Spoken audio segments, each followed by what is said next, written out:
الوداع جمعہ میں ایک اعلان ہوا ہے، اس اعلان پر اس پیغام کو ختم کر رہا ہوں اور دعا کرتا ہوں اللہ آپس کا اتحاد اور اتفاق ہم سب کو نصیب فرمائے۔ تو اس میں اعلان یہ تھا، امام صاحب مائک لے کر کے کھڑے ہو کر کے بولے، لوگو یہ الوداع جمعہ ہے، اس کے بعد رمضان کا کوئی جمعہ نہیں ہے، عید کی نماز ہے، یاد رکھو عید کی نماز عیدگاہ میں اتنے بجے ہوگی، 8:30 بجے ہوگی، 9:30 بجے ہوگی، 8 بجے ہوگی، 9 بجے ہوگی، اعلان ہو گیا۔ ایک آدمی تیش میں آ کر کے کھڑا ہوا، کہا امام صاحب غلط اعلان کیے، اعلان واپس لیجیے، عید کی نماز اگر آپ مسجد میں پڑھیں گے تو میں پڑھوں گا آپ کے پیچھے، اگر عید کی نماز عیدگاہ میں پڑھیں گے میں کبھی نہیں پڑھوں گا۔ تو امام صاحب نے قریب بلا کر کے کہا، ارے اللہ کا بندہ، جمعہ کی نماز نہیں ہے، عید کی نماز ہے، عام حالت میں عیدگاہ میں پڑھی جاتی ہے، تم کو کیا پریشانی ہے؟ کہا پریشانی میرے بھائی کا مجھ سے 10 سال سے کیس چل رہا ہے، وہ ہمیشہ عیدگاہ میں نماز پڑھتا ہے، وہ منحوس جب تک عیدگاہ میں نماز پڑھے گا میں نہیں پڑھوں گا۔ تو سمجھ میں آ گیا کہ یہ گھر سے چوٹ کھایا ہوا ہے، بلا کر کے کہا کہ تمہارا مسئلہ چٹکی میں حل کر دیتے ہیں، وہ ایک کنارے میں عیدگاہ میں نماز پڑھے گا، تم دوسرے کنارے میں عیدگاہ میں نماز پڑھنا، جب نماز ختم ہو جائے گی تو وہ الگ راستے سے چلا جائے گا، تم الگ راستے سے چلے جاؤ گے۔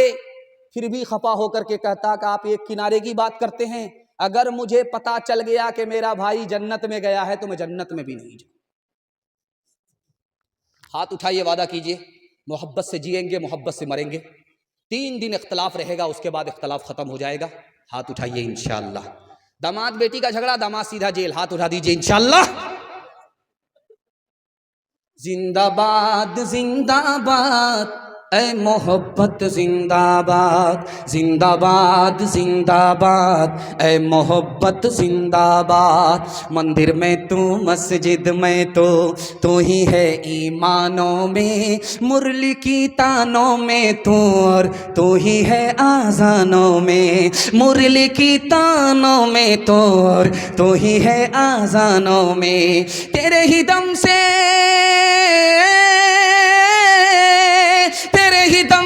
دین و دھرم کی دنیا ہے آباد، زندہ باد زندہ باد اے محبت زندہ باد، تاج حکومت جس کا مذہب پھر اس کا ایمان کہاں، جس کے دل میں پیار نہ ہو وہ پتھر ہے انسان کہاں، جس کے دل میں پیار نہ ہو وہ پتھر ہے انسان کہاں، پیار کے دشمن ہوش میں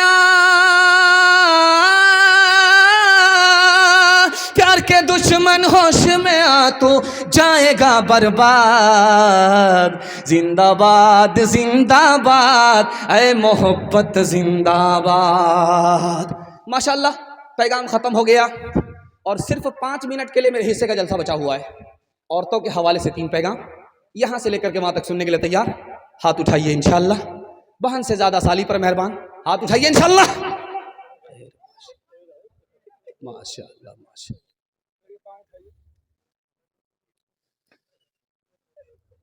آج سے 40 سال 50 سال پہلے 2 چیز کی حفاظت ہوتی تھی گھر کے اندر، 2 چیز کی حفاظت گھر کے اندر ہوتی تھی، ایک تھی دولت، اس کی حفاظت بھی گھر کے اندر ہوتی تھی، اور دوسری چیز تھی عورت، عورت کی بھی حفاظت گھر کے اندر ہوتی تھی۔ 40 سال گزرنے کے بعد زمانہ بدل گیا، جو دولت گھر کے اندر تھی وہ گھر سے نکل کر کے بینک میں پہنچ گئی، جو عورت گھر کے اندر تھی وہ گھر سے نکل کر کے بازار میں پہنچ گئی، نہ ایمان سلامت ہے نہ آبرو کی حفاظت ہے۔ دوسرے نمونے کو بہت دھیان سے سنیے گا، کچھ عورت کو دیکھیے گا سماج میں برقع ہوتا ہے جسم میں، اور چہرے پہ نقاب ہوتا ہے، زندہ رہی برقعے کے ساتھ رہی، نقاب کے ساتھ رہی، انتقال کر گئی تو وصیت کر کے جا رہی ہے کہ میرے جنازے کو دفن کرنا تو رات میں دفن کرنا، تاکہ لوگوں کو پتہ نہ چلے کہ لمبی تھی یا ناٹی تھی یا دبلی تھی کہ پتلی تھی، نصیحت کر کے جا رہی ہے۔ لکھنے والے نے لکھا کہ جانتے ہو یہ برقع جو جسم کے اوپر ہے، چہرے پر جو نقاب ہے، اسلام کی زبان میں اس کو کیا کہا جاتا ہے؟ ستار العیوب۔ ستار العیوب کا مطلب ہے اگر یہ عورت برقعے کے ساتھ دنیا میں زندہ رہی تو اللہ قدم قدم پر اس کے عیب کو چھپائے گا. اگر یہ عورت اسی حال میں مر گئی تو اللہ اس پردے کی وجہ سے، برقعے کی وجہ سے اس کے ایک ایک گناہ کو معاف کر دے گا.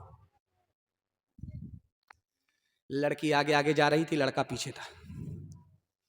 تو لڑکی نے پلٹ کر کے دیکھا، جان نہ پہچان، کہاں سے آئے مہمان؟ تو لڑکا بولا میں تمہارے اوپر عاشق ہوں.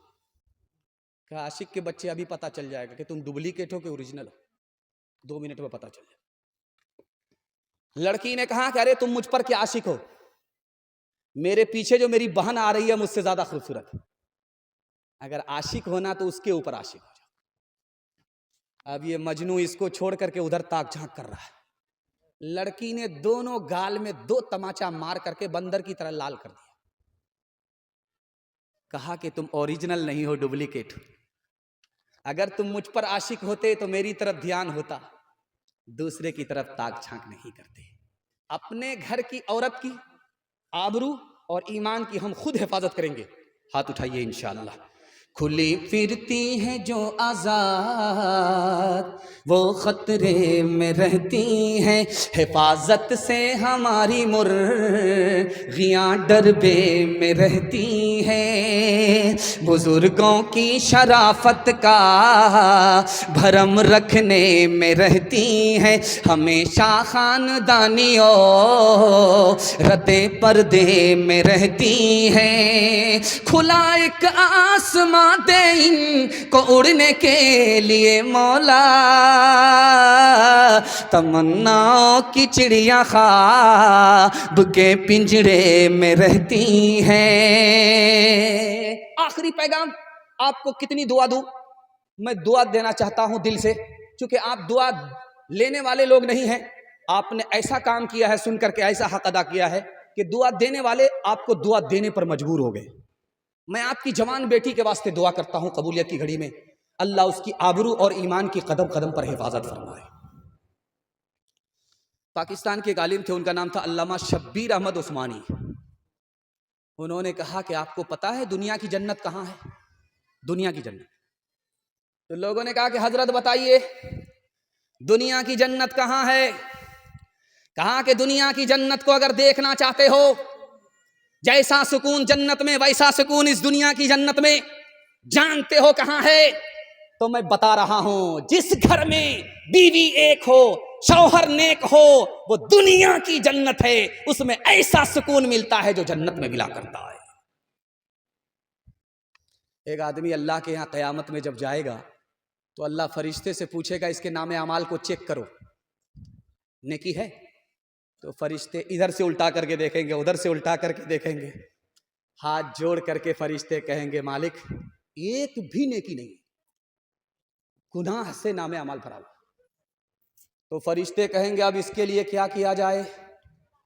اس کو جنت سے نکالا جائے، جہنم میں داخل کیا جائے، یا جنت اور دوزخ دونوں سے الگ کر دیا جائے؟ مالک اس کے لیے کیا کیا جائے؟ تو خدا کی طرف سے اعلان ہوگا اس کو جنت میں داخل کرو. چاہے نیکی نہیں ہے لیکن ایک کام یہ کرتا تھا، اپنی بیوی پر مہربان تھا، کرم کرتا تھا، ستم نہیں کرتا تھا. اپنے بچے پر مہربان تھا، کرم کرتا تھا، ستم نہیں کرتا تھا. جلسہ میں ایک مسئلہ بتایا عالم دین نے. ابھی ایک بات آپ کو بتا رہا تھا کہ قاری صاحب جب کھڑے ہوئے تو کہا، جب وہ پڑھ رہے تھے تو انعام آ رہا تھا، جب مسجد کا نام آیا تو انعام رک گیا. آپ کو حیرت ہوگی کہ ایسا کیسے ہوا، لیکن جو مطالعہ آپ کی خدمت پر رکھتا ہوں آپ کا دل مضبوط ہو جائے. ایسا ہوا کیوں؟ انعام آ رہا تھا، برس رہا تھا، لیکن جیسے انہوں نے مسجد کا نام لیا انعام رک گیا. بتا رہا ہوں، راز سنیے. جب آدمی 10 روپیہ لے کر کے کھڑا ہوتا ہے مسجد مدرسہ میں صدقہ دینے کے لیے تو 70 شیطان اس کو روکتا. کتنا؟ 70 شیطان اس کو روکتا ہے. اسی لیے آپ دیکھیں گے کہ مسجد کا نام آیا تو لوگ آئے ہی نہیں. جیب میں پیسہ ضرور تھا لیکن نہیں آئے. شیطان نے اپنا کام کر دیا. 10 روپیہ لے کر کے کوئی نکلے صدقہ کے لیے تو 70 شیطان روکتا ہے. 2 منٹ میں آپ کا جلسہ ختم ہو رہا ہے. 70 شیطان روکتا ہے. ایک آدمی کھڑا ہوا بیچ سے بولا کہ آج میں 10,000 روپیہ صدقہ خیرات کر کے آتا ہوں، دیکھتا ہوں کون شیطان مجھ کو رکتا ہے، شیطان کو پچھاڑ کر کے میں آ رہا ہوں۔ وہ جلسہ سے نکلا، گھر پہنچا، جیسے اس نے صندوق کھولا، 10,000 کی گڈی کو ہاتھ میں لیا، اب جیب میں لینے والا تھا، اس کی بیوی نے ہاتھ پکڑ لیا۔ کہاں لے جا رہے؟ کہا صدقہ کرنا۔ کہا کیوں؟ کہا مولانا نے مسئلہ بتایا۔ کہا تمہاری بھی خیریت لوں گا، تمہارے مولوی بھی خیریت لوں گا، بھلائی اسی میں، جیسا جہاں پیسہ ہے وہی رکھو۔ اب وہ واپس آ کر کے مجمع میں بیٹھ گیا منہ لٹکا کر کے۔ اب مولانا نے کہا رے سینہ تان کر کے گئے تھے کہ آج خیرات کر کے آؤں گا، 70 شیطان کو شکست دے کر کے آؤں گا، ارے وہاں سے آئے منہ لٹکا کر کے سر جھکا کر کے کیوں بیٹھ گئے؟